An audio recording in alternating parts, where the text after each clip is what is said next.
Segala perbedaan harus kita pahami, singkirkan keangkuhan, satukan tujuan.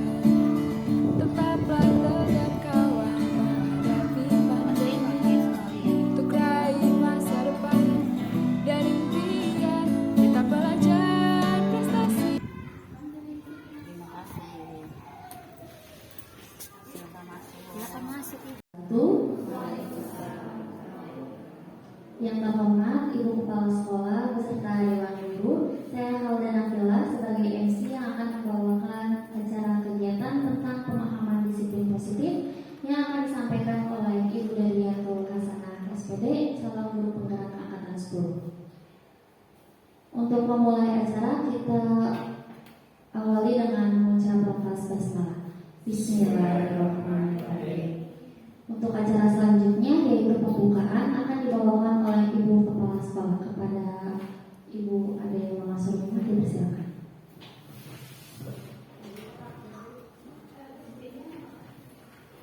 Bismillahirrahmanirrahim. Assalamualaikum warahmatullahi wabarakatuh. Rabbi shrah li sadri wa yassir li amri wahlul 'uqdatam min lisani yafqahu qawli. Amma ba'du.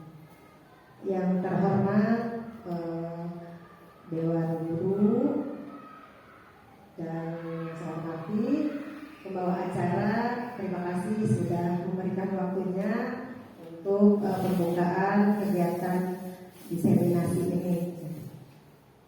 Puji syukur kita panjatkan kehadiran Allah Subhanahu wa taala yang telah memberikan kepada kita semua nikmat sehat walafiat, sehingga pada sampai detik ini kita bisa bernafas, ya, bisa bertemu muka dan bisa melakukan kegiatan rutin kita.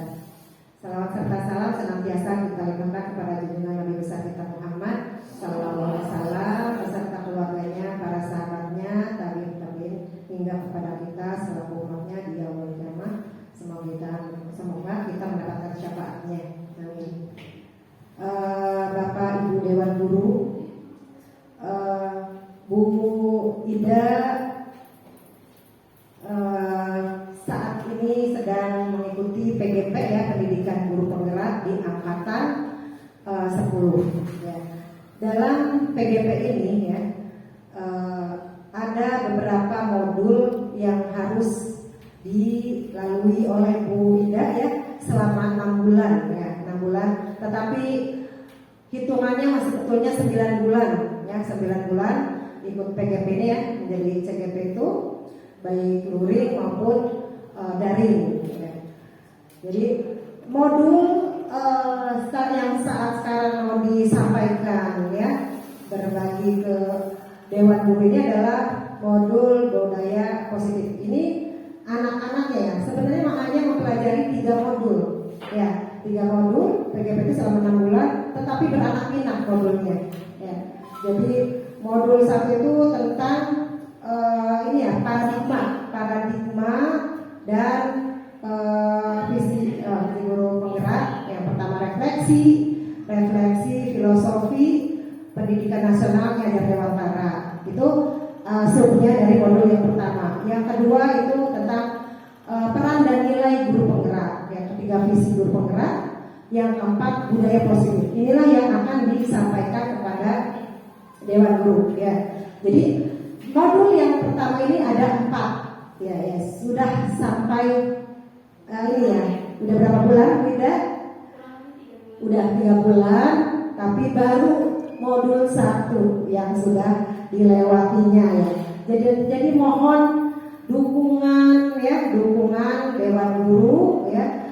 Mungkin ketika Pak Bu Ida seperti ini, ya, ada yang harus melibatkan Dewan Guru, mohon didukung dan dibantu, ya, untuk menyelesaikan pendidikan guru penggerak ini. Setelah nanti selesai sampai modul ini 1 dari 4 ini, ya, nanti baru beralih ke pembelajaran yang ini, ya, yang ke berpusat pada murid, ya, tentang pembelajaran diferensiasi, ya. Jadi sesuai kebutuhan murid. Ada pembelajaran sosial emosional, gitu. Ada juga nanti coaching, ya, coaching supervisi akademik. Satu lagi modul itu ada ada 3 ya, modul yang kedua anaknya ya subnya ada 3. Modul yang ketiga juga punya anak juga 3 ya, nanti ada tentang pengambilan keputusan yang berbasis nilai-nilai kebaikan ya, kebaikan positif pada murid, ada tentang pengelolaan sumber daya ya, nanti itu akan dihadapi oleh Bu Ida. Jadi saya mengharapkan Bapak Ibu tolong dukungan dan bantuannya untuk sampai selesai, sampai lulus, dan kita doakan sama-sama ya, semoga dalam PGP ini ya, pendidikan guru penggerak ini Bu Ida tidak ada hambatan apapun. Yang paling utama diberi kesehatan, kekuatan sehingga selesai, karena betul-betul ya ada due date-nya ya, kejar ya untuk mengerjakan tugas-tugas. Tetapi ibu pesannya tidak meninggalkan kewajibannya sebagai guru ya, harus pintar-pintar mengelola, manage waktu ya. Di sekolah bisa dilaksanakan, tetapi di PGP pun bisa dilaksanakan. Semoga nanti lulus dengan predikat yang amat baik ya. Baiklah, kita mulai saja ya ini, dan Ibu dengan mengucapkan Bismillahirrahmanirrahim, kegiatan diseminasi ini kita buka. Akhiri, bila kita berhidayah. Assalamualaikum warahmatullahi wabarakatuh. Terima kasih kepada Ibu Kepala Sekolah atas pembukaannya. Selanjutnya yaitu acara inti yang akan dibawakan oleh Ibu Direktur Laksana SPD calon guru penggerak angkatan 10 kepada Ibu Direktur Laksana, dipersilakan.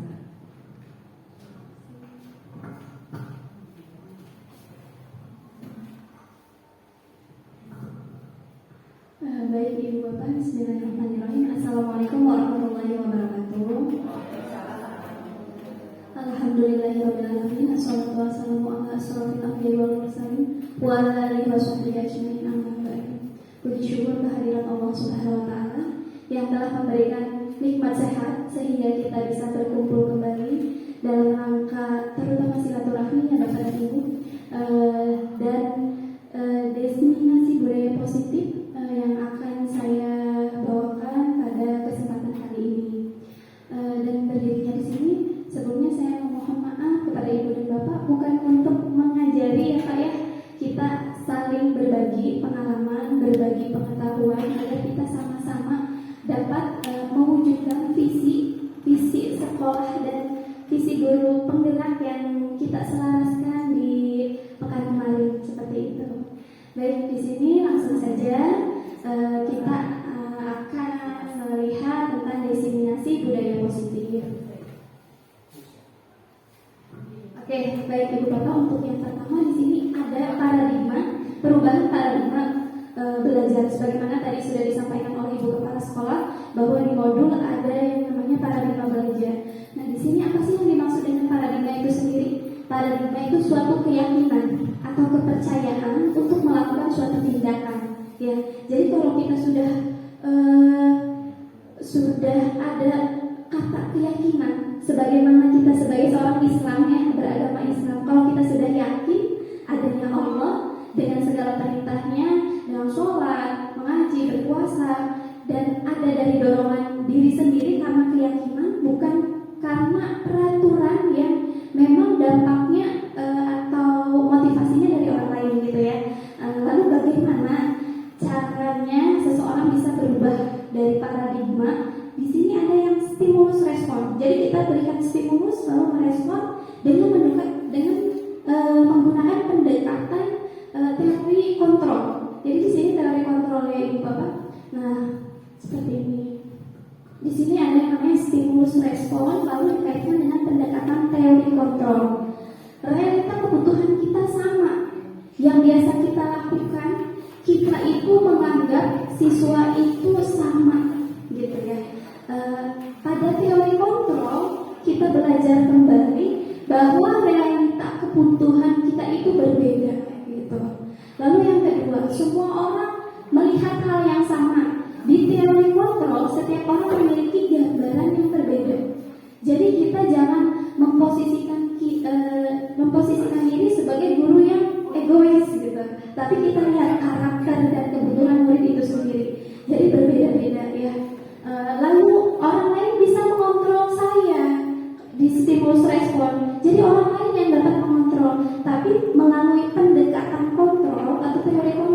ternyata yang bisa mengontrol diri itu hanya diri sendiri.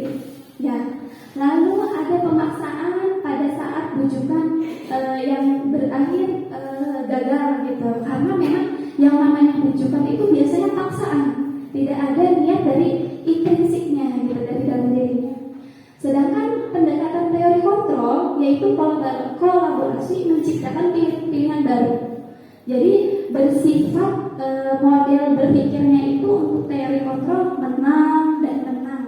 Sedangkan stimulus respon itu menang dan kalah gitu. Jadi menang dan kalah. Nah, bagaimana caranya agar paradigma belajar kita itu dirubah mendekati pendekatan teori kontrol seperti itu. Nah, sekarang saya mau memberikan permainan, bukan permainan. Jadi ceritanya berpasangan, baik ibu dan bapak atau siapa saja di sini. Salah satu dari ibu dan bapak menggenggam sesuatu yang berharga menurut ibu dan bapak. Ya, nanti saya bagikan kertasnya. Setelah itu digenggam dan teman yang satunya membujuk, merayu, boleh memarahi agar apa yang digenggam tangannya itu terbuka. Bagaimana caranya? Seperti itu ya. Dicoba ya ibu dan bapak. Barangkali hal yang berharga sekali. Kenapa ibu dan bapak tidak mau membukakannya untuk temannya? Atau saya dibuka aja. Dan nanti saya ingin tahu gitu alasannya apa. Boleh? Kalau Pak pasti gini ya Pak ya?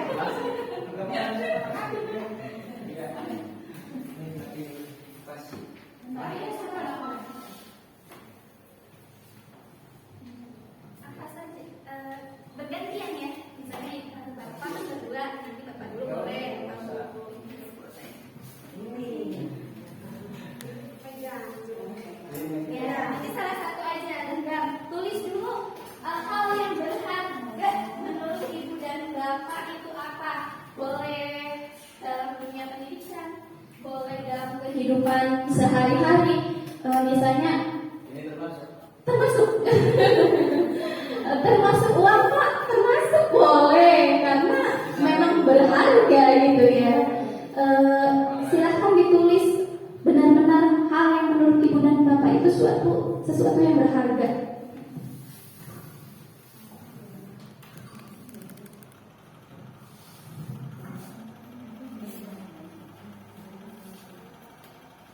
Sudah ibu dan bapak? Siapa dulu yang mau menggenggam hal yang erat? Ibu mau merayu bapak? Ya, dikasihkan apa dibuka? Itu terserah bapak. Bapak mau menggenggam sesuai dengan keyakinan bapak mau itu diberikan kepada ibu, dilihatkan atau digenggam terus nggak apa-apa. Itu sesuai dengan keyakinan bapak. Siapa dulu? Kayaknya laki-laki dulu yang merayu ibu. Bukan. Kan ini isinya. Iya. Nah, dia dibukakan, dia ngomong. Iya, pokoknya dirayu sama. Makan isinya. Enggak usah, tidak boleh. Ini aja, pengen dibuka nggak nih genggaman ibu? Oh, boleh. Dulu. Iya. Dulu. Ibu. So, bapak dulu ke ibu. Bebas. Bebas rasanya. Pakai rayuan Rayuan mau. Pendekatan nyata ini. Iya, pendekatan nyata. Boleh silakan bapak.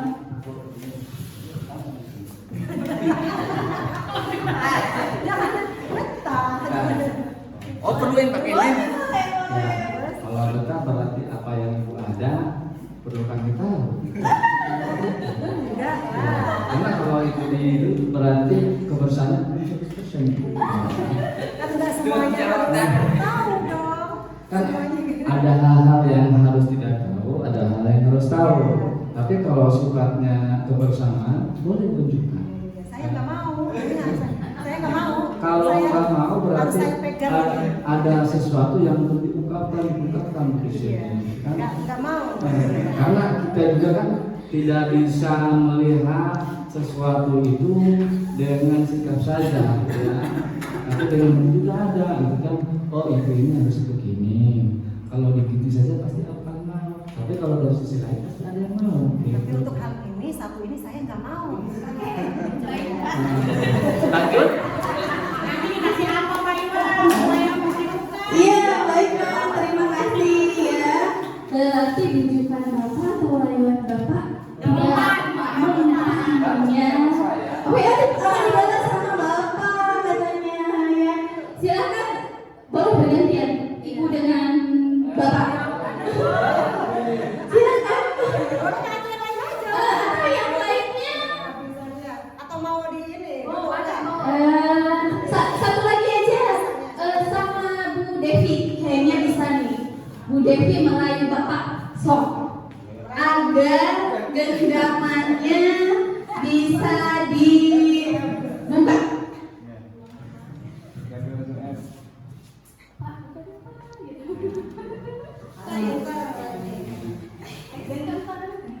Bapak bentar.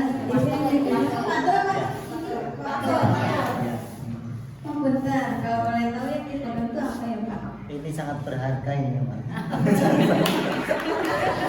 tuh Pak? Ya, rahasia apa sih rahasia? Boleh bagi dong Pak, rahasianya sama saya.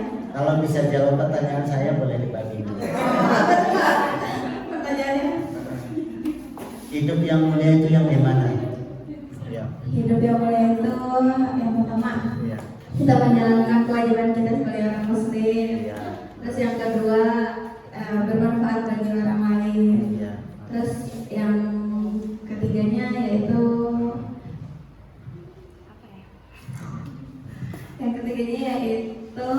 berbagi dengan sesama. Ya, ya. Ya, terima kasih. Terjawab ya, pertanyaannya terjawab. Jadi dibukain ini. Dibuka ya. Dibacakan hal yang berharga Ya. menurut Bapak. Sholat tepat waktu. Masya Allah, luar biasa. Ya, ya. Baik, terima kasih Ibu dan Bapak. Tadi kita sudah memberikan stimulus respon dengan pendekatan teori kontrol. Jadi ada yang mau membukakan, ada juga yang tidak mau membukakan. Mungkin dari Bapak dan Ibu yang tidak mau membukakan, silahkan diungkapkan alasannya. Dari siapa yang tidak mau membukakan?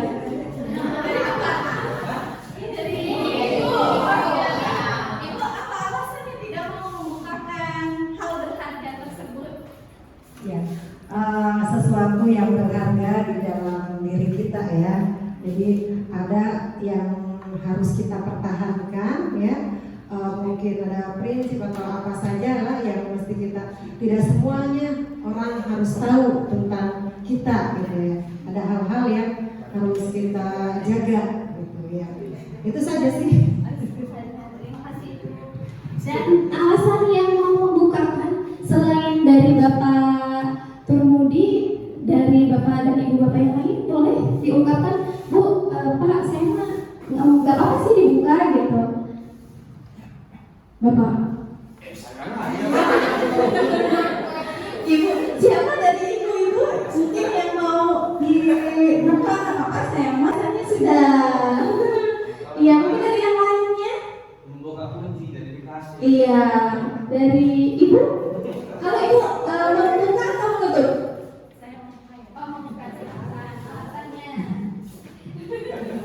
Kalau saya alasan dibuka itu karena berarti sesuatu yang saya pegang itu berharga, tapi bagi saya berharga itu hanya untuk saya. Kalau misalnya nggak saya buka, tapi ketika saya buka ke orang lain, maka berharganya itu untuk orang lain. Artinya kemanfaatannya itu akan lebih. Itu saja kalau menurut saya. Baik, terima kasih Ibu dan Bapak. Nah, jadi pertanyaannya, Bu, Pak, ketika kita membuka dan ketika kita menutup, berarti kontrol kita tuh ada pada diri siapa? Diri sendiri ya Pak ya. Baik itu membuka, baik itu menutup. Tentunya kita membuka punya alasan tertentu dan menutup punya alasan tertentu. Ketika kita menutup, saya punya nilai tersendiri yang ingin saya yakini gitu. Nah tadi yang membuka bisa jadi motivasi buat orang lain, bisa bermanfaat untuk orang lain gitu ya Pak ya. Nah, sebagaimana kita bisa menerapkan ke siswa gitu, ya Pak ya. Nah, kalau seperti ini, di sini ada teori kontrol menurut William Glasser. Nah, ilusi guru mengontrol murid. Di sini kok guru mengontrol murid, sedangkan ya murid punya kontrol sendiri tentunya ya. Di sini tidak kita sadari, ternyata ketika kita mengontrol murid, murid itu sedang membukakan dirinya, sedang mengizinkan dirinya untuk dikontrol, seperti itu. Lalu yang kedua, ilusi bahwa semua pengalaman positif, efektif dan manfaat gitu. Jadi ketika kita mengontrol murid, hal-hal yang positif, lalu murid tersebut melakukannya kembali, berarti itu hal yang bermanfaat gitu ya, baik untuk gurunya maupun untuk muridnya, seperti itu. Lalu ilusi bahwa kritik dan membuat orang merasa bersalah dapat menguatkan karakter, dan tidak semua hal negatif itu bisa melemahkan gitu ya. Dan kritik itu biasanya lebih ke dominan sesuatu yang gagal, identitas gagal, mengkritik hal yang buruk, negatif. Namun tidak semuanya dapat melemahkan, namun menguatkan. Bagaimana saya bisa merubah hal yang buruk menjadi hal yang lebih baik, seperti itu. Lalu ilusi bahwa orang dewasa memiliki hak untuk memaksa. Nah, biasanya kita ada di posisi ini gitu ya, khususnya pribadi gitu kan, masih saja suka memaksa murid untuk melakukan apa yang kita inginkan, seperti itu ya. Nah, ini orang dewasa memiliki hak untuk memaksa. Hal positifnya kita bisa arahkan murid itu agar berkembang jauh lebih baik. Selanjutnya tentang disiplin positif. Sekarang ada pertanyaan lagi Ibu dan Bapak. Ketika kita mendengar kata disiplin, apa yang terbayang di benak Ibu dan Bapak? Disiplin, ketertiban, kerapihan, aturan yang harus dipatuhi, tepat waktu, sesuai yang sudah disepakati, yang harus sesuai yang disepakati. Lalu apalagi mungkin lebih dominannya ke ketidaknyamanan atau hukuman ya, karena ya harus patuh, harus mematuhi gitu kan ya. Nah, disiplin positif dalam budaya kita adalah sesuatu yang dilakukan seseorang pada orang lain untuk mendapatkan kepatuhan tadi yang harus kita jalani. Sedangkan menurut Diane Dosen, makna disiplin berasal dari bahasa Latin yaitu disiplina, yang memiliki arti belajar. Ternyata disiplin itu belajar gitu ya. Iya. Nah, belajar itu mempelajari bagaimana tadi cara mengontrol diri kita dan bagaimana menguasai diri untuk memilih tindakan yang mengacu pada nilai-nilai yang dihargai oleh dirinya sendiri gitu. Nah, sehingga motivasi terbangun dalam motivasi intrinsik. Jadi melakukan sesuatu tindakan bukan karena orang lain, tapi karena dirinya sendiri gitu ya. Disiplin itu. Nah, di sini ada 3 motivasi perilaku manusia.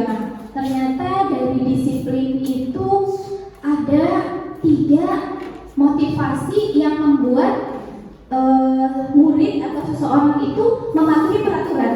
Yang pertama, untuk menghindari ketidaknyamanan atau hukuman.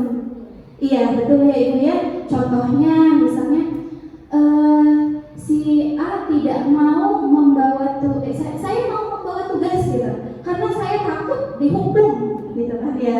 Dia takut dihukum gitu. Lalu mendapatkan imbalan. Kalau yang pertama, untuk menghindari ketidaknyamanan, ada pertanyaan yang ada di benak siswa. Ketika saya tidak melakukan hal itu, apa yang akan terjadi? Lalu yang kedua, untuk mendapatkan imbalan atau penghargaan orang lain, baik tidak Ibu, menurut Bapak dan Ibu, ketika anak disiplin ternyata ingin mendapat penghargaan atau penilaian atau reward gitu ya dari guru. Menurut Ibu dan Bapak baik atau tidak seperti itu?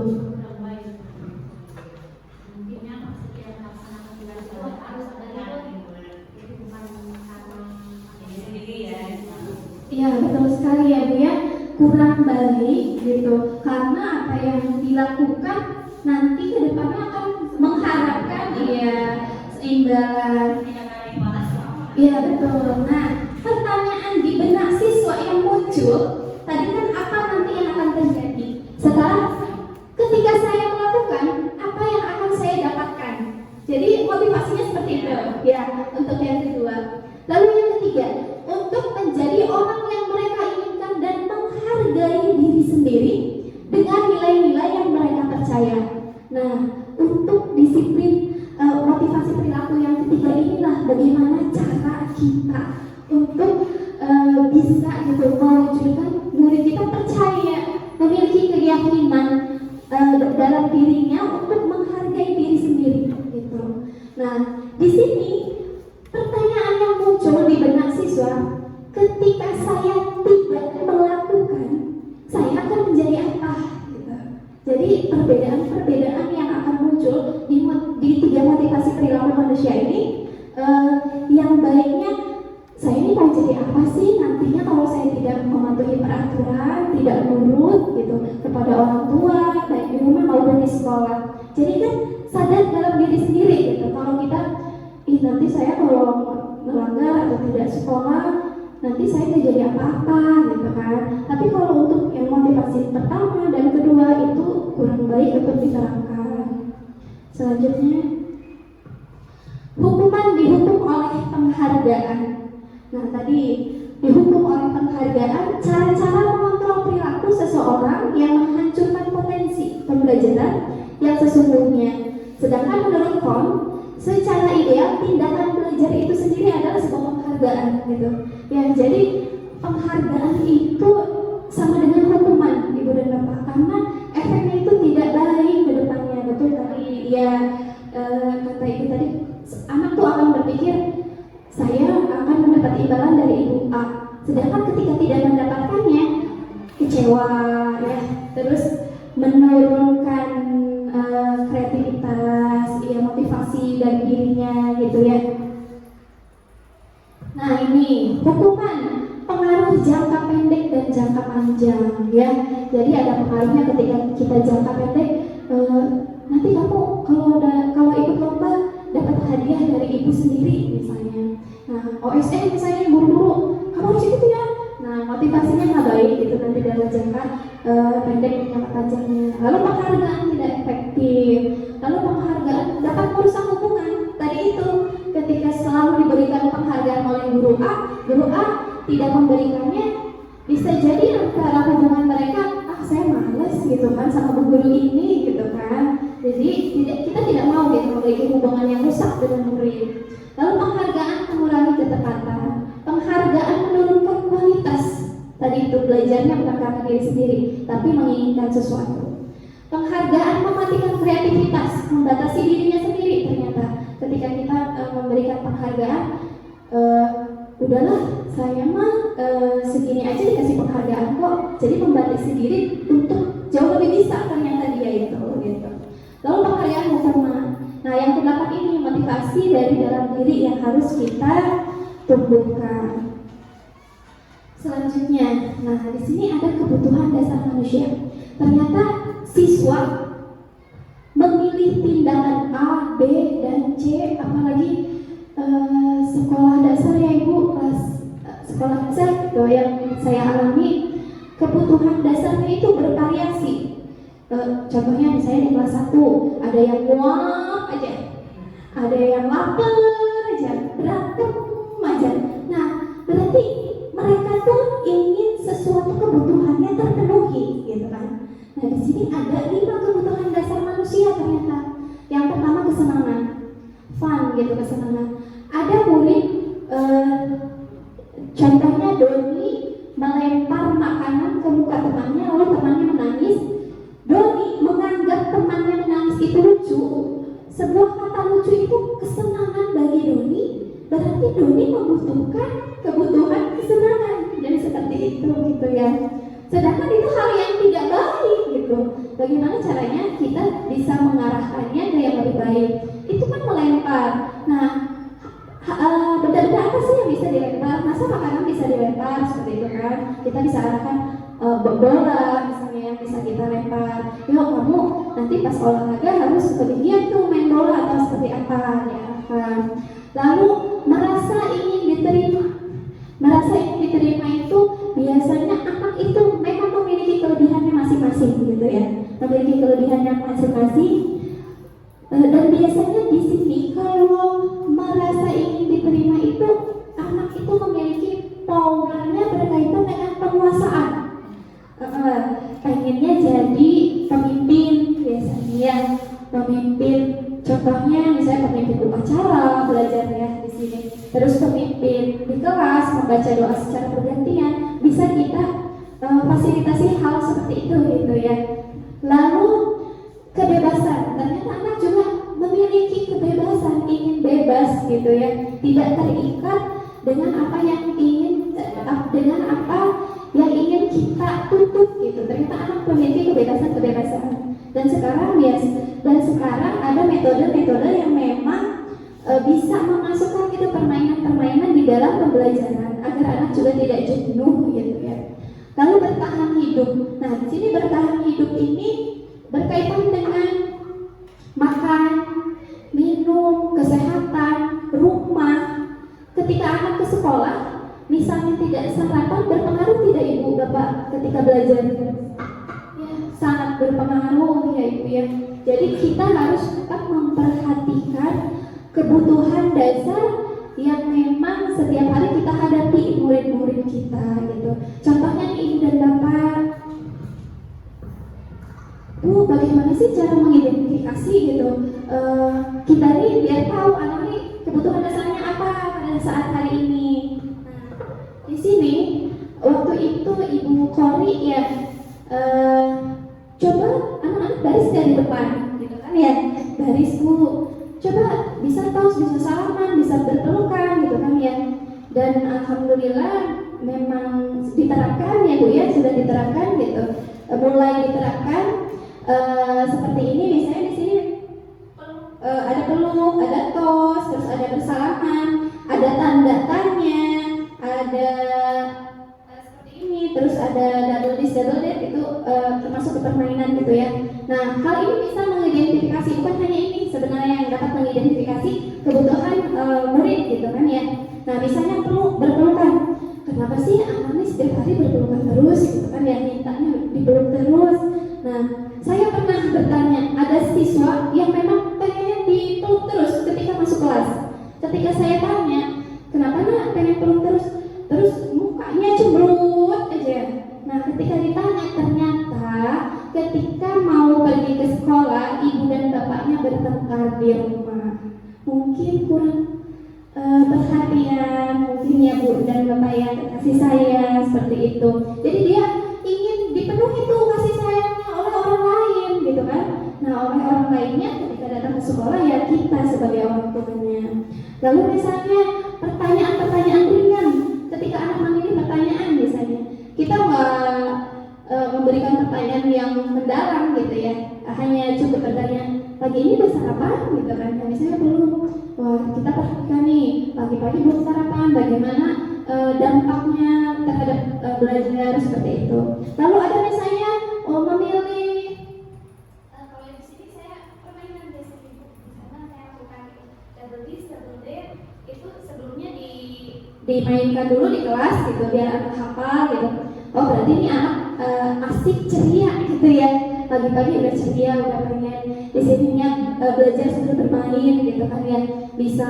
Nah, selain itu juga itu bisa kita menyiapkan emotikon saat masuk sekolah gitu.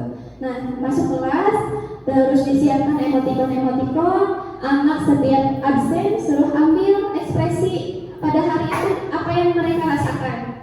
Ditempel di mading.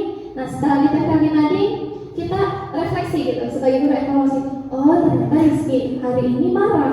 Kenapa ini marah gitu kan ya? Kita bisa melakukannya dengan pendekatan secara personal gitu ya. Kadang kan memang ada anak yang tidak mau ditanya, dijawabnya banyak kan gitu ya. Ada macam-macam karakteristik anak-anak. Selanjutnya, Ibu dan Bapak, di sini ada 5 posisi kontrol guru gitu Ya, tadi kita sudah membahas tentang kontrolnya, tentang kebutuhan siswanya. Ternyata ada 5 posisi kontrol untuk diri kita sendiri. Yang pertama ada penghukum. Penghukum itu sifatnya tegas, menghardik, langsung menyalahkan biasanya tanpa ingin tahu alasan si anak. Gitu. Misalnya, kamu kenapa terlambat? Kamu salah lari di lapangan misalnya. Seperti itu dengan nada yang tinggi gitu ya. Biasanya dampak ke siswanya akan agresif, marah, kecewa gitu. Tanpa guru tahu langsung memberikan hukuman seperti itu. Nah, lalu kontrol yang berikutnya ada pembuat rasa bersalah. Kamu memang tidak kasihan dengan ibu bapak kamu kalau tidak sekolah terus. Nah, maka akan timbul rasa bersalah itu di anak. Atau misalnya gini, Dimas, kamu kok lari-lari terus nak di dalam kelas, nggak nulis, siapa yang rugi? Emang kamu nggak kasihan sama ibu penjar udah teriak-teriak misalnya. Itu akan menimbulkan rasa bersalah terhadap anak. Nah itu. Lalu teman, posisi kontrol sebagai teman. Kalau teman di sini lebih ke humoris gitu ya, lebih ke santai gitu ya kalau menurut kita mah. Jadi kita memposisikan diri sama dengan murid agar kita tahu nih apa sih permasalahannya. Atau misalnya ketika anak tidak mengerjakan PR, tidak langsung kita hukum, tidak langsung kita berikan agar dia merasa bersalah gitu. Tapi kita sebagai teman misalnya, ayo sini ibu bantu, nanti kita kerjakan sama-sama. Ya itu salah satu contoh posisi kontrol sebagai teman. Lalu sebagai pemantau, kalau sebagai pemantau kita memiliki suara yang datar, tegas juga. Selain itu juga formal biasanya. Ketika anak terlambat, misalnya langsung ditanyakan, kamu tahu terlambat ini jam berapa? Harusnya masuk jam berapa? Jadi datar gitu ya. Lalu yang terakhir ini posisi kontrol terbaik bagi guru adalah seorang manajer. Ya, seorang manajer itu diartikan posisi kontrol yang mengajak siswa atau murid untuk menyelesaikan suatu masalah secara bersama-sama, menemukan solusinya secara bersama-sama.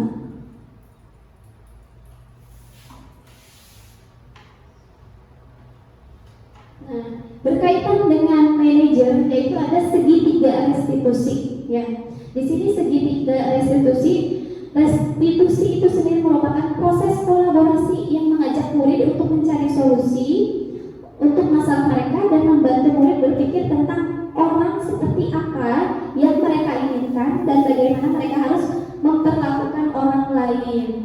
Di sini ada 3 prosesnya Ibu dan Bapak ketika kita sebagai manajer di posisi kontrol, yaitu yang pertama menstabilkan identitas, yaitu teori kontrolnya kita semua bisa melakukan hal yang terbaik untuk siswa gitu.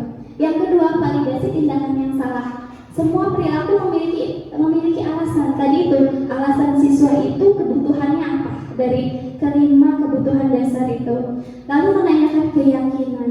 Nah, keyakinan yang sudah kita buat bersama kita tanyakan kembali. Contohnya misal ini ada segitiga restitusinya.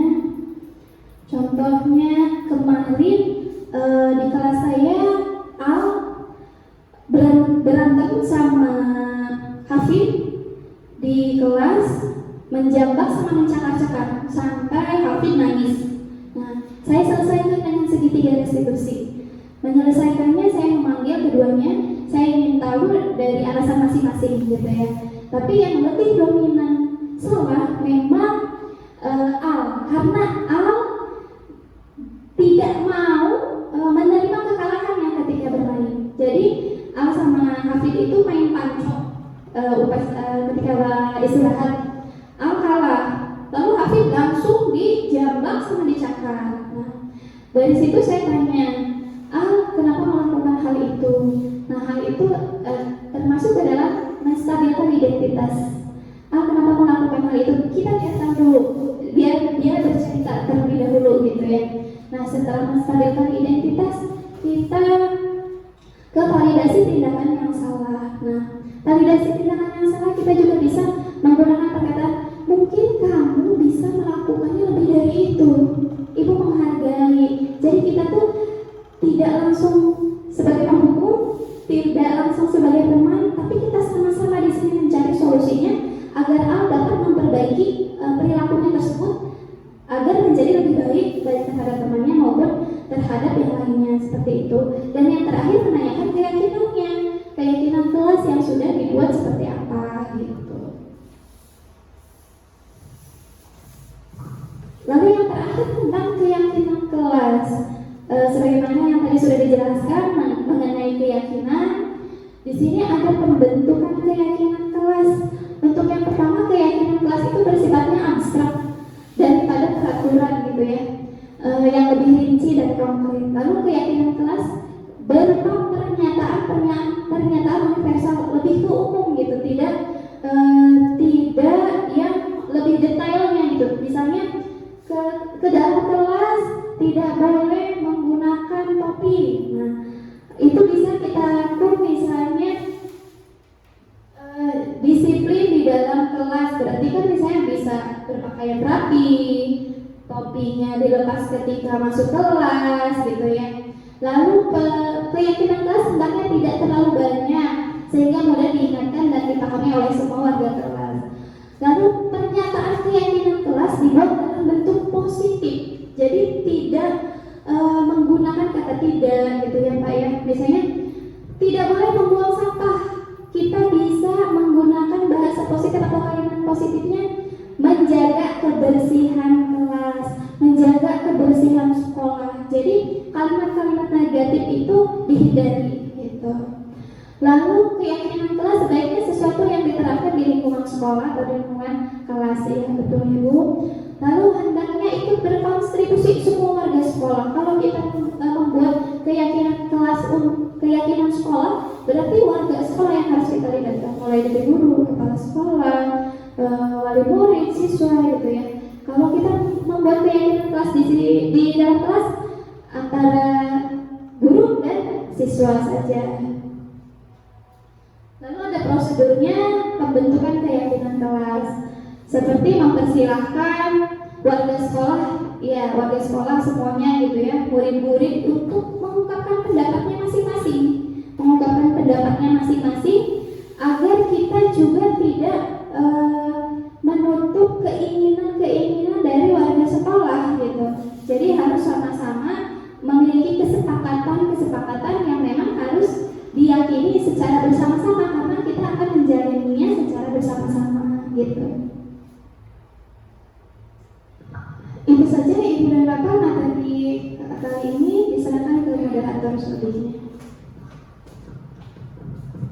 Baik, terima kasih kepada Ibu Dariatul Hasanah atas pemaparan materinya.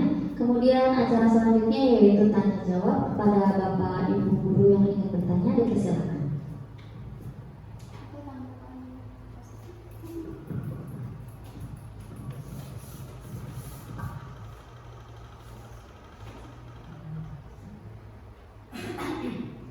Assalamualaikum warahmatullahi wabarakatuh. Masya Allah ya, tadi pemaparan dari Ibu Ida ini begitu rinci dan runtut dari awal bagaimana kita dapat menerapkan budaya positif itu di kelas ataupun di sekolah. Jadi kita mungkin saya pribadi ini menjadi tantangan tersendiri buat saya gitu, bahwa memang walaupun kita sudah ini pun masih melakukan kesalahan sebagai guru, di mana kita masih sering mengiming-imingi reward kepada anak untuk gagal ini, kadang masih memberikan hukuman, kadang juga masih membuat mereka merasa bersalah, hal-hal yang ternyata sudah diuraikan tuh kayak ngaca sebenarnya, yang ngaca iya ya saya masih kayak seperti itu pada anak-anak saya. Mudah-mudahan saling mengingatkan seperti ini, kita pun menjadi guru yang lebih baik lagi supaya menjadi gitu. Bagaimana sih supaya gitu tadi unsur intrinsipnya itu muncul pada anak tanpa lagi ada iming-iming hukuman gitu, punishment ataupun reward dari gurunya. Karena di kelas saya kelas 5 gitu, jadi kadang kita udah berdekatan gitu, karena ternyata nggak nyampe juga, akhirnya muncul lagi tuh keinginan nanti kamu gini ya. Bagaimana nih menurut Ibu Ida? Terima kasih. Yang ada pada diri siswa itu ya, memang kita masih sekolah dasar ya Ibu gitu. Anak tuh memang pengennya diiming-imingi penghargaan, reward gitu kan. Namun kita di sini harus seimbang gitu kan ya, harus seimbang. Dan kita dari diri kita, bagaimana cara merubah siswa, kita dulu yang berubah gitu kan ya, menjadi contoh yang baik. Lalu selain itu, biasanya di awal pembelajaran sebelum memasuki materi pelajaran, kita adakan literasi 15 menit. Nah, dari literasi itu bukan hanya sekedar membaca gitu. Literasi itu bukan baca buku saja gitu, melainkan bisa dari guru yang menceritakan. Nah, menceritakannya apa? Bisa kita menceritakan sosok-sosok inspiratif. Misalnya pada cerita si A yang bisa menjadi seorang dokter dari orang tua petani misalnya. Nah, tumbuhkan motivasi positif dari cerita-cerita ya, dari dongeng-dongeng, dari sebuah cerita-cerita yang nyata. Misalnya anak bosan juga, Bu, jangan cerita aja dong. Bisa kita selipkan dari film-film singkat gitu ya. Laskar Pelangi itu ya Bu ya, itu mendidik ya. Terus ada juga yang selain ada hiburannya, itu ada yang di perbatasan Kalimantan dan Malaysia itu Bu. Apa ya itu ya judul filmnya, itu seru banget itu Bu, bisa memotivasi siswa dengan cara-cara menonton, menceritakan sosok-sosok inspiratif. Menurut saya sih itu. Mungkin dari Bapak dan Ibu ada tambahannya untuk bisa menjawab. Apakah bisa kita sama-sama ya Ibu? Saya juga di sini masih banyak kekurangannya. Pikir sendiri ya, nempel terus mereka yang ini kan. Nah itu kan sudah ini ya, sudah ada lah ibaratnya. Kadang kita seperti itu, dan walaupun mungkin pelaksanaannya tidak ini. Cuman yang mau ini tuh keyakinan sekolah Bu. Kira-kira kalau keyakinan sekolah itu baiknya kayak gimana ya Bu? Apakah ada rapat wali murid atau seperti apa kan biasanya tuh gitu? Karena kita kebanyakan masih keyakinan kelas ya mungkin, atau masih peraturan kelas. Kalau peraturan sekolah kan udah ada. Cuma untuk ini apakah harus ada sosialisasi dulu ya ke orang tua bahwa keyakinan sama peraturan itu berbeda gitu ya. Terima kasih. Memang kita sudah mulai melaksanakannya, membuat keyakinan kelas di dalam kelas. Yang kedua, betul sekali mengadakan sosialisasi. Biasanya di awal tahun pelajaran atau pembelajaran kita mengadakan rapat wali murid. Nah, mungkin kita belum bisa nih mengumpulkan wali murid dari kelas 1 sampai kelas 6 gitu ya, karena ketidakmungkinan tempat mungkin, kalau di lapangan panas atau bagaimana. Kita bisa rapat terlebih dahulu dengan guru gitu, bagaimana atau apa yang akan disampaikan, keyakinan sekolah kita yang akan diterapkan ke dalam warga sekolah gitu kan, termasuk wali murid, karena warga sekolah itu bukan hanya murid dan guru gitu kan. Kita saling membantu dan mendukung gitu, agar kita sebagai objek dan subjek sekarang menjadi sesuatu yang kita inginkan, hasil yang baik, sebagaimana filosofi pendidikan Ki Hajar Dewantara, yaitu tujuan dari pendidikan itu menginginkan murid yang bahagia dan keselamatan yang setinggi-tingginya seperti itu. Mungkin itu saja Ibu. Oke Ibu dan Bapak, biasanya saya mengadakan speaking untuk anak-anak agar tidak mudah jenuh di kelas gitu ya. Baik fisik, sekarang ada tuh set fisik, set hiji gitu ya. Kita aplikasikan ke dalam pembelajaran. Contohnya nih double this, double that, genggaman tangan ketika anak-anak sudah mulai lelah menulis mungkin ya. Kita bisa menggunakan jari-jari tangan kita. Yuk kita bisa mulai double this, double that-nya ya. Boleh slow motion dulu. 1, 2, 3. Double this, double that, double this, double that, double this. Oke.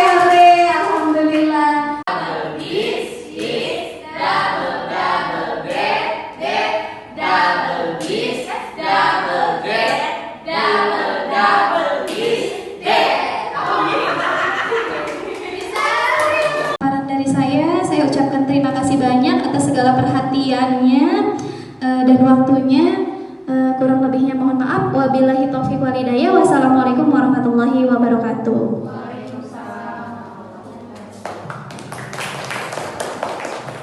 Baik, acara yang terakhir yaitu penutup. Mari kita mengucapkan lafaz hamdalah. Alhamdulillahirabbil alamin. Terima kasih kepada Bapak dan Ibu semuanya. Kurang lebihnya mohon maaf. Wassalamualaikum warahmatullahi wabarakatuh.